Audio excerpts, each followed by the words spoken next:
Assalamualaikum warahmatullahi wabarakatuh. Perkenalkan, nama saya Triska Wulandari dengan NPM 2270201058. Baiklah, di sini saya akan membahas tentang teori belajar dan motivasi. Proses pembelajaran. Dalam proses pembelajaran atau black box, proses perubahan tingkah laku sebagai misteri, menuntut perlakuan kreatif dan inovatif untuk mencapai tujuan. Proses pembelajaran sebagai sistem. Teori belajar. Teori atau dalil tentang suatu fenomena belajar yang bersifat pragmatik, elektif, predictable, dan preskriptif. Belajar sebagai sesuatu proses kegiatan mental pada diri seseorang yang berlangsung dalam interaksi aktif individu dengan sumber belajar, sehingga menghasilkan perubahan yang relatif menetap atau bertahan dalam kemampuan ramah kognitif, efektif, dan psikomotorik. Sumber belajar atau learning resources. Yang pertama ada sumber belajar yang dirancang, learning resource by design.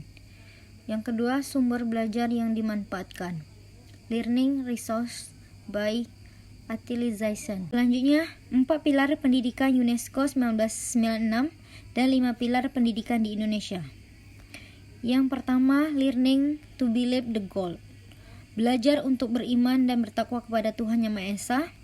Yang dua, learning to know. Belajar untuk memahami dan menghayati.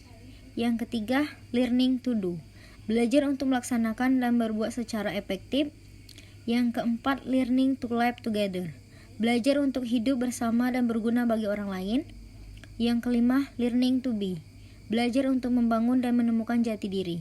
Jean Piaget, 1896 sampai 1980. Piaget memandang individu memiliki struktur kognitif, skema atau jaringan konsep untuk memahami dan menanggapi gejala dalam berinteraksi dengan lingkungan. Jerome S. Bruner, teori belajar penemuan discovery learning, pada tahun 1915. Mahasiswa berinteraksi dengan lingkungan dengan jalan mengeksplor, memanipulasi objek, dan melakukan percobaan. Kognitivisme David Ausubel, tahun 1918. Perkembangan kognitif mahasiswa melalui proses belajar yang bermakna akan efektif jika dosen menggunakan peta konsep, demonstrasi, diagram, dan ilustrasi. Teori Ki Hajar Dewantara. Teorinya dibangun dari nilai-nilai ideologi dengan memadukan nilai-nilai kemerdekaan, kebersamaan, kebangsaan, dan persatuan. Pendidikan untuk membentuk cipta, rasa, dan karsa. Ing ngarso sung tulodo, ing madyo mangun karso, tut wuri handayani, asa, asi, dan asu, momong, among, ngemong, ngerti, ngerosoh, nglagoni. Teori neuroscience. Belahan otak kiri. Mengatur bagian tubuh sebelah kanan pada umumnya sangat penting untuk berbicara dan menulis, keterampilan berhitung dan ilmiah, menggunakan dan memahami bahasa isyarat serta pikiran logis. Belahan otak kanan. Mengatur bagian tubuh sebelah kiri, bertanggung jawab untuk kesadaran musik dan seni, persepsi ruang dan pola, wawasan dan imajinasi. Prinsip-prinsip belajar. Motivasi, keaktifan, keterlibatan atau mengalami langsung. Pengulangan, tantangan, balikan, dan penguatan. Perbedaan individual, kesiapan, persepsi, tujuan, transfer, dan retensi, kognitif, afektif, dan psikomotor, evaluasi. Motivasi dan prestasi belajar. Jangan berlatih menggunakan keterampilan. Teori motivasi.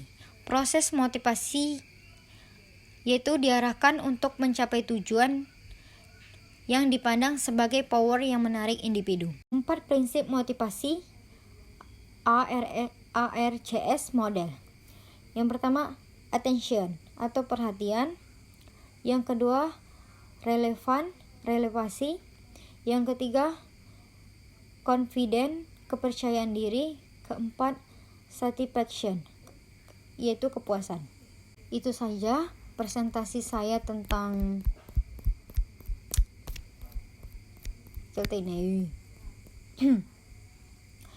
Itu saja presentasi saya tentang teori belajar dan motivasi. Saya akhiri. Wabillahi taufiq wal hidayah. Wassalamualaikum warahmatullahi wabarakatuh.